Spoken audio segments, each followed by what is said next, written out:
noite, vereadores aqui presentes. Voltamos, né? Estamos aqui na nossa luta e vamos continuar, tem 2016 até 2016.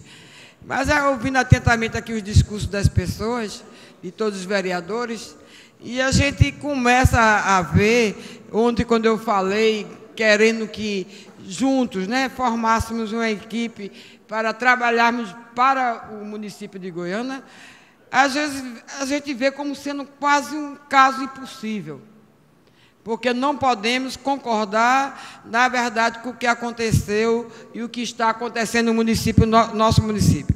Eu passei esses 30 dias praticamente em Ponta de Pedra, vindo aqui uma vez ou outra resolver algumas coisas, mas entre Pontas de Pedra trabalhando e vendo o tamanho do desprezo que o gestor está dando à Ponta de Pedra.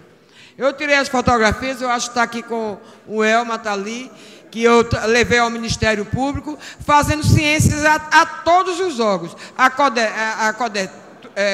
todos os órgãos que lidam com o turismo, com o governo federal, o governo municipal, Câmara de Deputados estaduais, todo município, Compesa, todos os lugares que eu poderia falar, o ofício está sendo enviado e o requerimento está sendo enviado, vai ser lido, eu acho que essa semana que vem aqui, mas antes entrando com a representação lá no Ministério Público. Porque não se admite a praia de Ponta de Pedras, uma praia com turismo que poderia estar trazendo tanto dinheiro para aquele distrito.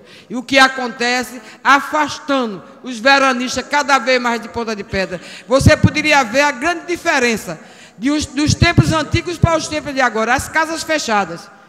Aluguéis, o pessoal não alugou mais as casas, não pelo preço do aluguel. É porque o povo não ia. Eu tenho uma vizinha que alugou a casa perto lá de casa e não foi, quando desceu, caiu dentro do esgoto. É esgotos e mais esgotos abertos, a céu aberto. É porque as fotografias estão aí, depois eu vou passar até para a imprensa. E a gente fica triste cada vez que a gente vê uma praia como essa e pedindo, nesse mesmo requerimento, que seja tomada uma medida que se torne criminoso, tanto o presidente como o governador, como o prefeito, que deixa que aconteça o crime ambiental, como está acontecendo em Ponta de Pedra. Em Ponta de Pedra, em todas essas praias que existem por aí. Porque se você toma conta de uma cidade, se você toma conta, os distritos fazem parte dela, e você deixa uma praia como aquela se acabar. Porque se acabou, é porque quem entrar via o lixo comendo no centro, animais por tudo que é canto daquela rua. A gente mandar para Ponta de Pedra, deixar que as casas entrem dentro do mar. Quando o veranista ele não pode passar, eu fiz o requerimento à Marinha, para que solucione aquilo. Quando você chega na parte que se chamava antes simplicidade, vocês não conseguem passar, porque a fiscalização não houve da Secretaria de Obras e não impedir que sejam feitas aquelas como é que se chama, para se livrar do mar, da orla. Você avançou e você vê que a casa está lá embaixo. Eu não sei como um veranista ele tem condições e não tem vergonha, porque eu não veraneava numa casa dessa, porque toda pessoa que passa por ali reclamava: como é que você faz isso, como é que você faz aquilo, e a pessoa muito bem na beira-mar, com o seu guarda-sol, tirando proveito de toda uma beira-mar, como se fosse a praia fosse deles. Então, por conta de quê? De uma prefeitura que não atua com a sua fiscalização e a gente não se faz valer os seus direitos, o direito do goianense e de todos os veranistas que ali passeiam.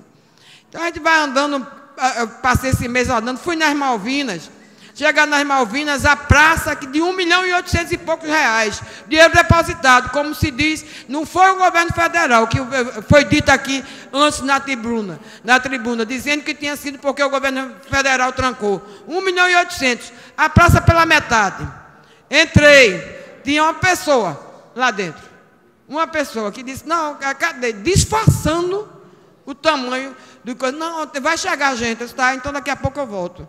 Está chegando, os pedreiros vão chegar. Aí passei, desci, fui no posto, desci no posto, que também, por falar nisso, até a coleta do lixo hospitalar de Ponta de Pedra tinha sido deixada de lado. Precisou se falar. Voltei, fui no mercado público, quando me ligaram, fizeram uma reunião dentro do mercado público mesmo, mostrando o tamanho do descaso que estava dentro do mercado público, do Tapuru descendo por ali. Até o próprio zelador tinha sido colocado para fora, os bueiros entupidos. E o pessoal reclamava, agora faça alguma coisa. Agora, na verdade, realmente contei com o secretário. Falei com o secretário, falei com o pessoal, limpou, se organizou. E aí teve um que disse, não, mas quem vai lavar? Quem vai lavar é você mesmo.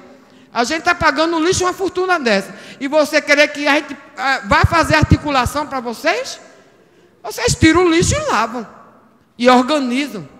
Falei com o subprefeito para a gente trabalhar, passei os 30 dias trabalhando e recebendo queixas. E não é brincadeira que até numa praia que você vai para o seu lazer, você não tem, aí você tem vergonha até de dizer que é vereadora, porque a gente não tem o poder de executar, e a gente vê o desmantelo, e que quando se desce ali, que se chega em carne e vaca, você pergunta, dentro do ônibus, você vai para carne e vaca ou vou para a Praia da Merda? Que é Pontas de Pedra. Onde todos os esgotos que tem, se deposita ali dentro. É Estado, pode ser Compesa, é município, falta da força política que o prefeito não tem de se consertar uma coisa dessa.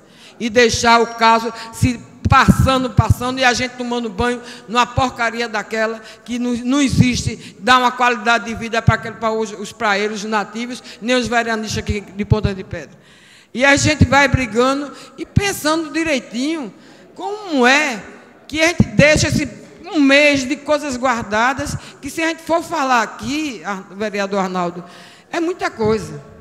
Porque dá tempo de você ver. Já que você não tem as reuniões, aí eu começo a andar, aí passei andando por Ponta, até nos próprios passeios, a gente não deixa de ter aquele olhar crítico, né? De procurar ver que está errado, o que está certo, o como é que se pode fazer. A gente recebe do Bom Tempo a notícia que até eu liguei para o vereador Renato sobre essa questão do DINIT. E aqui, fazendo jus às palavras do vereador Arnaldo, fizemos o que pudéssemos fazer. Fomos para a estrada, fomos para o Bom Tempo, fizemos requerimento, fizemos tudo. E quando chega aqui, se elogia o prefeito por não ter tido nenhuma medida para se fazer nada. Quem fez foi os vereadores daqui. E eles ligaram para mim, horrorizados, porque estava ali. Como é que a gente vê no Facebook o prefeito, e aqui, quando não se fez nada, o prefeito não fez nada, vocês que estavam aqui na luta. A gente vai a questão do Bom Tempo parado, posto parado de novo. Dinheiro lá depositado, desviado. Então eu digo aqui, vereadores, a nossa preocupação é grande mesmo. E eu fico pensando assim, que o nome insano, de que fomos chamados aqui à oposição, ele significa sem raciocínio, louco, sem discernimento e insensato.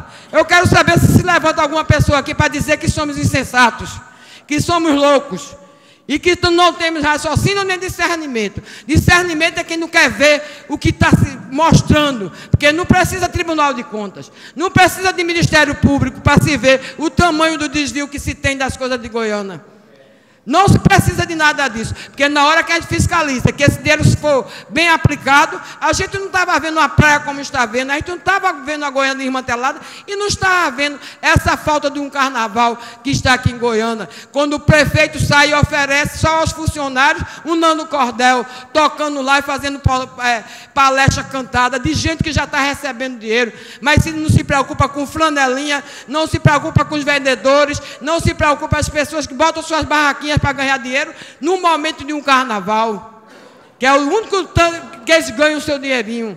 E ele nega isso ao goianense, dizendo que não tem dinheiro. E além do mais, que o secretário, presidente, de turismo, segundo eu soube, porque eu acho que eu tenho aqui um central de informações, ele mostrou claramente que se podia fazer um carnaval, preocupado com a situação do carnaval de Goiânia e também como secretário, porque fica o nome dele jogado na rua. Mas ele preparou um plano e o prefeito negou, mostrando que tinha carnaval e podia ser feito carnaval. E o prefeito disse, não quis fazer e não fez mesmo. E está aí, Goiânia sem uma alegria, sem alegria até de brincar seu próprio carnaval. Então são certas coisas que a gente fala em ter uma parceria, mas na verdade, cada vez mais, eu me coloco contra um governo insano, que aí eu digo que é insano. É esse governo que se está aqui. Um governo de uma pessoa que não tem discernimento. Ontem fez um levantamento que eu perguntei aqui ao vereador Ramil, você está falando de quem? É de Goiânia? Porque eu não sabia de onde ele estava falando. Aí eu me botou para rir aqui. É Goiânia mesmo que ele está falando, que tem isso tudo? É Fred da Lua, vereadora. Fred da Lua. Então, a gente tem assim, por mais que a gente queira ter uma afinidade, fazer um trabalho conjunto, a gente vê a impossibilidade disso, diante de não concordar com tantos desvios, porque não são poucos não. O vereador Beto aqui foi até benevolente na hora que disse mais de 500 mil por mês. A gente sabe que não é. Sabe por que vereadora, que eu fui benevolente? Porque eu não sou leviano. Eu disse embasado na realidade dos fatos. Eu não posso dizer que o prefeito Fred da Lua está assaltando na merenda, que ele está assaltando nos remédios. Que está chegando também isso. Que ele está assaltando nas obras, que ele está assaltando na compra de livro, que ele está assaltando na compra de fardamento, que ele está assaltando nas festividades, porque eu não tenho como provar, vereador. Então, as informações estão chegando, o que a gente tem é isso mesmo. Embora se distorça aqui a realidade, querendo passar a imagem que a gente está com picuinha. Quando a gente está tratando de assunto de interesse de Goiânia, para evitar que continue se repetindo o que aconteceu durante 6 anos e 7 meses, que levou essa cidade à bancarrota. Por isso que eu sou benevolente, porque faço política com seriedade. Isso mesmo. Com compromisso com o povo de Goiânia, com a minha cidade. Só por isso. Muito obrigado. E está certo. Vamos levantar o que tem que ser levantado. Está chegando as outras informações, né? E assim a gente vai ver realmente quanto Goiânia está sendo prejudicada na falta de uma aplicação correta. Porque se tudo fosse muito bem dividido, tivesse pelo menos assim uma organização, dava para tudo. Dava para pagar bem o funcionário, dava para se organizar um carnaval, dava para ter os postos de saúde todos equipados, todos organizados, dava para se ter as ruas limpas, dava para se ter as ruas calçadas, dava para não ter perdido a nossa prefeitura, que está aí esquecida, com a interrogação bem grande aqui na frente. E que é que tem o nosso prédio da prefeitura? Onde é que estão os 3 milhões que se recebeu para o projeto da prefeitura? Que era um investimento, que na verdade eu contestei, porque investimento para mim é aquele que vai se trazer lucro. Mas o investimento que você recebe ali, 3 milhões, porque foi dito na AD, 3 milhões, você gasta, na medida dos prédios, quase 32 mil, alugando prédio, gastaram mais de 500 mil em reforma de prédios. Qual é o investimento que a gente tem? Em um ano, 32 milhões, quanto já se foi? 32 mil. Fora os investimentos. Então, minha gente, é triste, assim, um janeiro não queria começar dessa maneira, mas o que o prefeito levantou, chamando a oposição de insana, ele não sabe o que é insano. Ele não sabe. Porque, na verdade, pode ser chamado de tudo, menos de louca e insensata. E isso eu procuro ser sensato em todos os momentos. Tanto como na vida como dono de casa, na minha vida política, em todo lugar, a sensatez, eu acho que a gente leva, o caráter a gente leva, e a honestidade a gente não pode deixar de lado, já que isso faz parte da minha personalidade. Então, eu acho que ele estava insano no momento que ele disse isso. 2 minutos, né? Mas eu vou parar por aqui, vamos continuar depois. Eu vou fazer somente aqui uma menção o que a gente perdeu de goianenses no mês de janeiro. Foi assim, de grande tristeza. Goiânia perdeu grandes goianenses, pessoas, principalmente da minha rua, como Marilene, também uma funcionária pública aqui, e eu faço menção a ela com muita dor, porque deixa saudade. Dona Jurandir, de Chuca, que está ali junto, e também um Nautenor, um contador, que ajudou tanto a tanta gente. E eu faço menção a essas 3 pessoas, dizendo que vão fazer falta a nossa Goiânia, vão fazer falta a cada pessoa dessa, e o sentimento que eu tenho é de tristeza e de pesar.